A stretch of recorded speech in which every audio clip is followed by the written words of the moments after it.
Make it easy one की videos में एक मरतबा फिर से खुशामदीद। आज हम आपको एक दिलचस्प कहानी सुनाने जा रहे हैं। ये कहानी है नॉर्थ कोरिया के, जो दुनिया का एक ऐसा गरीब, तिरंगा और अजीबोगरीब मुल्क है कि जिसकी हुकूमत ने कुछ अर्सा पहले अपने मुल्क में भूखमरी से होने वाली अमवात को रोकने के लिए अवाम से अपील की कि वो अपने पालतू कुत्ते और बिल्लियाँ रेस्टोरेंट्स को डोनेट कर दें ताकि उन्हें पकाकर आवाम की भूख मिटाई जा सके। इसी तरह का एक और अजीबोगरीब ऐलान भी नॉर्थ कोरिया की हुकूमत ने कुछ अर्सा पहले किया था, जिसमें कहा गया था कि हमें अपने मुल्क की प्रोडक्शन बढ़ाने के लिए नॉन स्टॉप 70 दिन तक काम करना होगा और वहाँ की आवाम ने 70 दिन तक मुसलसल काम किया था।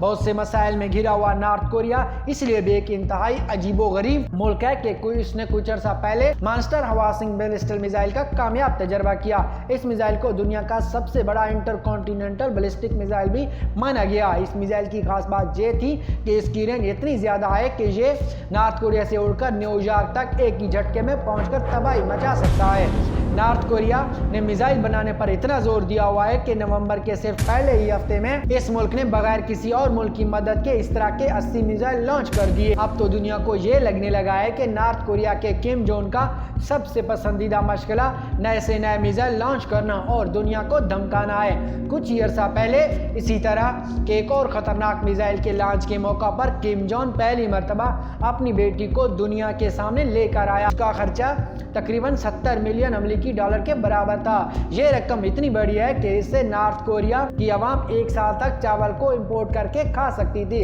इन सब चीजों के बावजूद नॉर्थ कोरिया नए से नए मिसाइल बनाने की रेस को खत्म करने का नाम ही नहीं ले रहा। सवाल ये पैदा होता है कि नॉर्थ कोरिया जैसे गरीब मुल्क के पास आखिर ऐसा क्या है कि जिसकी मदद से वो मिसाइल पे मिसाइल टेस्ट किए जा रहा है। आखिर नॉर्थ कोरिया कैसे भूखमरी का मरीज और मुल्क बात बात पर दुनिया को न्यूक्लियर अटैक की धमकियां देता है। आज की इस वीडियो में हम आपको नॉर्थ कोरिया के बारे में बहुत ही दिलचस्प मालूमात देने जा रहे हैं, मगर इससे पहले अगर आपने हमारा यूट्यूब चैनल सब्सक्राइब नहीं किया, सब्सक्राइब कर लीजिए और बेल का आइकन भी दबाइए ताकि आपको हमारी वीडियोस बर वक्त मौसूल हो। नॉर्थ कोरिया के सदर किम जोंग ने एक बार तो अमेरिका को धमकी देते हुए ये भी कह दिया था कि याद रखना, न्यूक्लियर का बटन हमेशा मेरे टेबल पर होता है। इस धमकी के जवाब में ट्रंप ने कहा था, तुम अपने मुल्क से भूखमरी का खात्मा करने का सोचो क्योंकि मेरे टेबल पर तुम्हारे बटन से ज्यादा ताकतवर बटन हर वक्त मौजूद रहता है। 9 सितंबर सन 2022 को नॉर्थ कोरिया ने अमेरिकी पाबंदियों और मुखालफत के बावजूद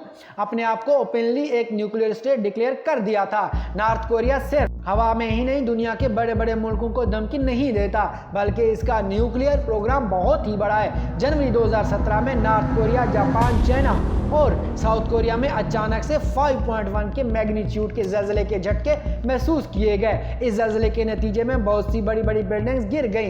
कई स्कूलों में बच्चे बल्ब तले दबकर मारे गए। कुछ ही अरसे बाद पता चला दरअसल ये एक मसनूई जल्जला था जो बेसिकली नॉर्थ कोरिया के secret underground nuclear weapon hydrogen bomb का तजर्बा था। नॉर्थ कोरिया के इस हाइड्रोजन बम को काफी अहम माना जाता है क्योंकि इसकी पावर पूरे 50 किलो टन की है, यानी ये बम हिरोशिमा पर फेंके गए बम से 3 गुना ज्यादा ताकत रखता है। और आपके लिए ये जान लेना भी इंतहाई जरूरी है, ये न्यूक्लियर बम बनाना बिल्कुल भी आसान नहीं, क्योंकि इसको तैयार करने के लिए स्पेसिफिक किस्म का मटेरियल इस्तेमाल होता है जिसका नाम है मिसाइल मटेरियल रखा गया है। ये मटेरियल दुनिया में सिर्फ चंद ही मुल्कों के पास है, जिनमें America, Russia, UK, France, Israel, India, China, Pakistan, Japan, north Korea शामिल हैं। आपको ये सुनकर भी हैरत होगी कि पूरी दुनिया से कटे हुए मुल्क नॉर्थ कोरिया के पास ये मिसाइल मटेरियल इतना ज्यादा है कि वो ऐसे 45 न्यूक्लियर वेपन आसानी से बना सकता है।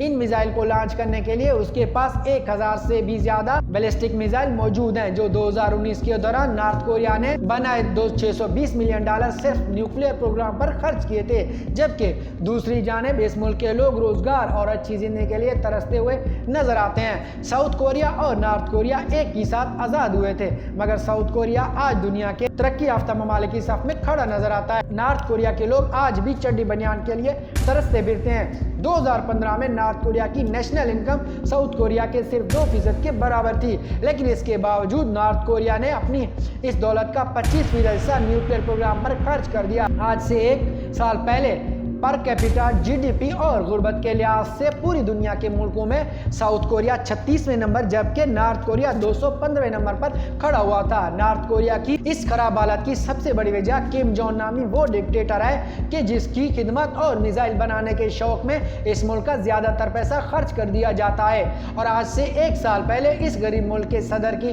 दौलत का तखमीना $5 बिलियन के करीब लगाया गया था। यही वजह है कि किम जोंग को दुनिया का दूसरे नंबर का सबसे ज्यादा दौलतमंद सदर माना गया था। इस सदर के मिसाइलों की वजह से 2006 से ही नॉर्थ कोरिया पर इंटरनेशनल न्यूक्लियर टेस्टिंग के कानून तोड़ने की वजह से बहुत सी पाबंदियां आयद कर दी गई। आज नॉर्थ कोरिया बाकी सारी दुनिया से मुकम्मल तौर पर कटा हुआ है और एक अलग थलग मुल्क बनकर रह गया है। इस मुल्क का अकेलापन इस हद तक बढ़ गया है कि आज नॉर्थ कोरिया के पास कोई फॉरेन रिजर्व ही नहीं। लेकिन इन सब मसाइल के बावजूद किम जोंग की मस्ती और शौक खत्म होने का नाम ही नहीं ले रहे।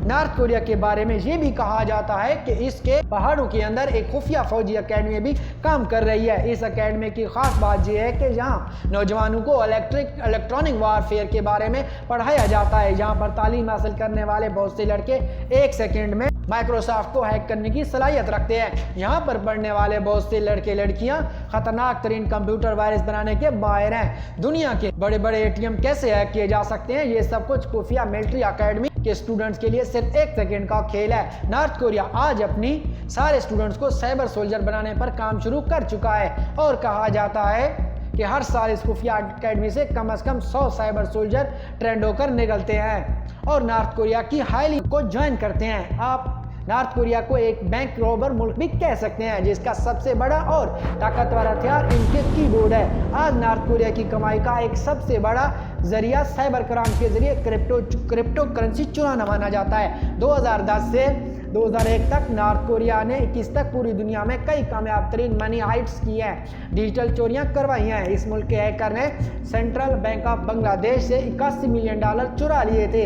इसी तरह भारत की रियासत पुणे के कॉस्मोस बैंक से 95 करोड़ क्रिप्टो और US कंपनी के $100 मिलियन, सिंगापुर से $1.7 बिलियन के बिटकॉइन और वियतनाम के NFT वीडियो गेम को हैक करके 600 से ज्यादा क्रिप्टो करेंसी चुरा ले। एक बार तो नॉर्थ कोरिया के हैकर ने पूरा ATM सिस्टम ही हैक कर लिया था। ये हैक उनके लिए इतना आसान था साबित हुआ कि 2021 में नॉर्थ कोरिया ने हैकिंग से $400 मिलियन कमा लिए थे, जबकि 2022 के पहले 5 महीनों में ही इन डिजिटल चोरियों में से इस मुल्क ने $840 मिलियन कमा लिए थे। आज उनका यही बिजनेस मॉडल है कि पूरे न्यूक्लियर प्रोग्राम को चलाने में सबसे अहम किरदार अदा कर रहा है। लेकिन इसका हरगिज़ मतलब ये नहीं कि नॉर्थ कोरिया के पास सिर्फ यही एक ही हैकिंग वाला रास्ता बचा है, बल्कि अपने न्यूक्लियर प्रोग्राम को चलाने के लिए ये मुल्क और भी कई जरिए इस्तेमाल में ला रहा है। मसलन 2003 के दौरान एक झंडा लगाए एक कार्गो शिप धीरे धीरे ऑस्ट्रेलिया के करीब जा रही थी। इतने बड़े शिप में सिर्फ 30 आदमी सवार थे। इनका प्लान था कि वो $100 मिलियन की गैर कानूनी चीजें ऑस्ट्रेलिया में बेचेंगे। ये गैर कानूनी सामान किसी और मुल्क से नहीं बल्कि नॉर्थ कोरिया से आ रहा था। इस तरह 2004 में पनामा का झंडा लगाए हुए एक बहरी जहाज अटलांटिक ओशियन में कंटेनर शिप बेच रहा था। FBI ने जब इस शिप को चेक किया तो इसमें से प्लास्टिक के खिलौने बरामद हुए, लेकिन जब इस शिप को अंदर से चेक किया तो इसमें $100 वाले नकली नोटों का एक पूरा खजाना बरामद हुआ। बेहतरीन किस्म के जेली डॉलर करेंसी नोट भी नॉर्थ कोरिया में बनाए गए थे।